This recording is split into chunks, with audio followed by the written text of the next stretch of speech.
কোন ব্যক্তি যদি সকালে কারো সঙ্গে কথা না বলে এই দোয়াটি 3 বার পড়তে পারে, কোন শত্রু তাকে কোনো ক্ষতি করতে পারবে না। আল্লাহর কসম করে বলছি, এই দোয়াটা আপনার আমল না করে সওয়াব পেয়ে যাবেন একটা শেয়ারের মাধ্যমে।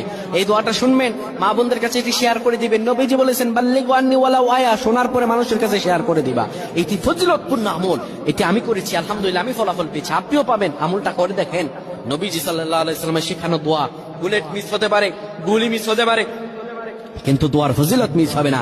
কোন ব্যক্তি যদি সকালবেলা পড়ে বিসমিল্লাহিল্লাযী লা ইয়াদুররু মা'a ইসমিহি শাইউন ফিল আরদি ওয়ালা ফিস সামাই ওয়া হুয়াস সামিউল আলিম, এই দোয়াটা কোন ব্যক্তি যদি 3 বার পড়তে পারে, আমার আল্লাহ রাব্বুল আলামিন আসমানি বালা জমিনি বালা হার কিসিম বালা মুসিবত থেকে তারে বাঁচায়া দিবেন, বিপদ থেকে বাঁচিয়ে দিবেন।